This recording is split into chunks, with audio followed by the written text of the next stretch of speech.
What's going on, guys? Matt from the Trojan Brotherhood, and today I want to talk about why USC can be a potential dark horse for the 2025 college football playoffs.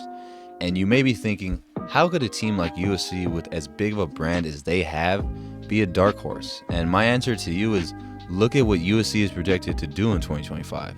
In the way too early ESPN Top 25 poll, USC is nowhere to be found. Meanwhile, teams like Kansas State, Louisville, Illinois are in that top 25.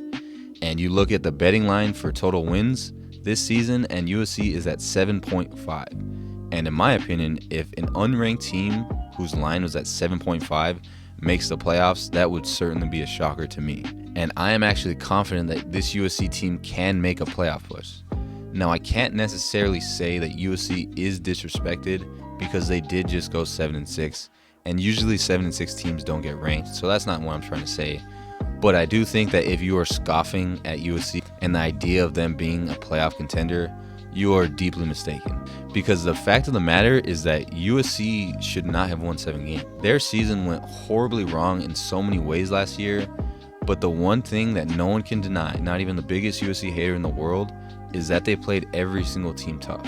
And I know that sounds stupid, it truly does, to look at a loss and try to make anything more of it than what it is, because a loss is a loss, a win is a win.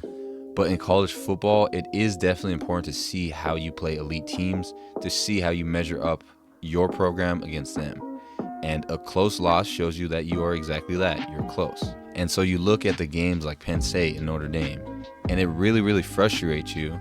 But after you watch the college football playoffs and you see how teams like Boise State and SMU playoff teams, how they played against Penn State, it makes you feel better about the talent on the USC field, because we genuinely should have won that Penn State game. We had a double-digit lead at half and had the ball close to the red zone, getting ready to kick a field goal and win the game, and Miller Moss overthrows 6'6" Deuce Robinson for a pick, and we go to overtime and, of course, eventually lose that game due to a field goal.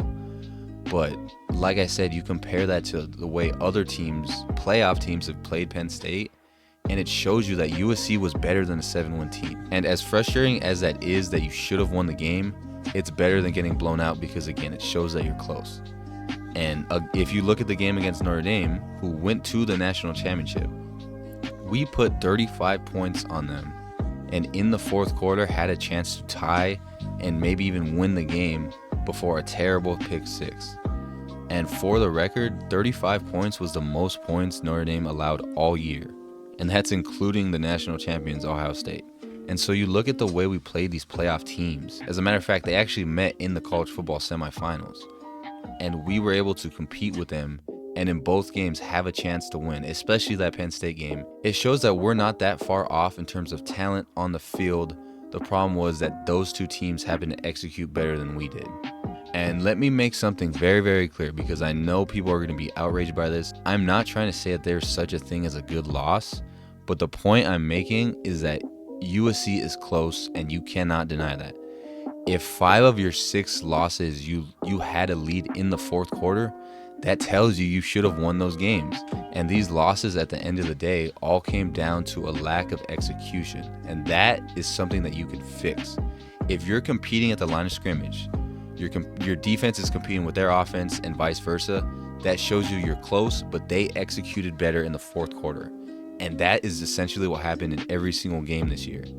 We were in it or we were winning, and a turnover from the quarterback, a boneheaded move from Lincoln Riley cost us the game. It's all about execution. But that is something that you could change the following year. If it was like the 2023 USC defense, that needed a full rehaul. They were not even close. This team is close, and that is why I'm excited for this next season. The process of becoming a powerhouse in college football, to me, is you got to lose big, or you can lose small, then you win small, and then finally you win big. And right now, USC is in that losing small category, and they just got to get over the hump. And so, like I said about this blueprint for a surprise contender, a dark horse, whatever you want to call it, they had the first step, which is they lost close.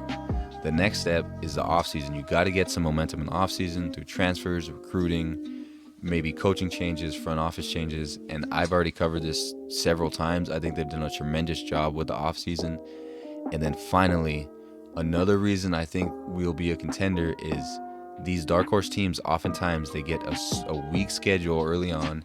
They get together, they figure out their team so that they're ready by the time it's October, November, and they have to play these serious games. And so the final reason I think they could be a dark horse contender is the schedule. It is way easier than the 2024 Trojans had to face. And if you look at that 2024 team, who was so close in every game, and then you give them more talent on the defensive side of the ball, you give them an identity change of being a run-first team, and then on top of that, you give them an easier schedule, to me, that is a dark horse contender. And looking at the schedule, I split this up 4 ways, and I think the goal is you got to get to 10. 10-2 in this conference gets you a playoff berth.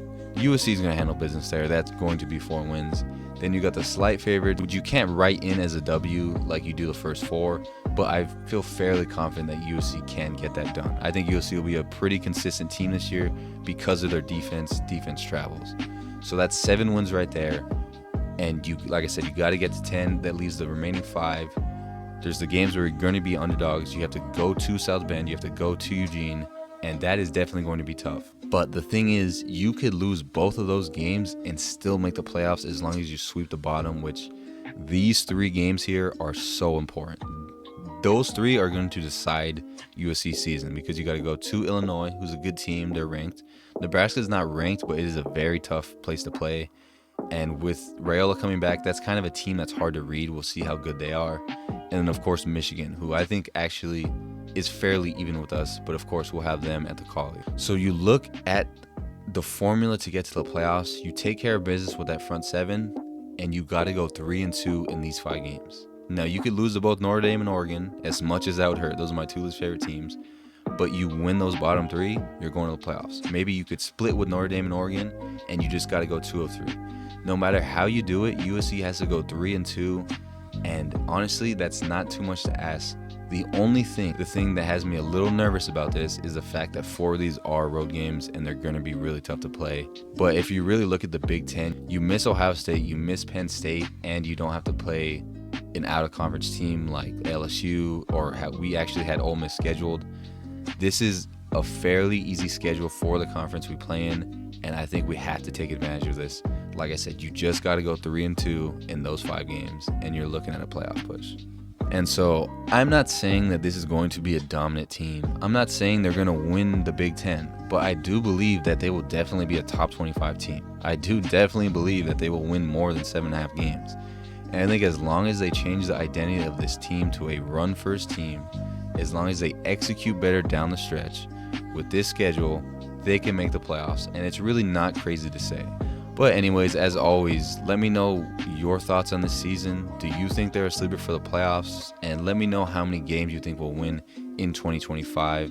But thank you all so much for watching. Make sure to like and subscribe if you enjoyed. And as always, fight on.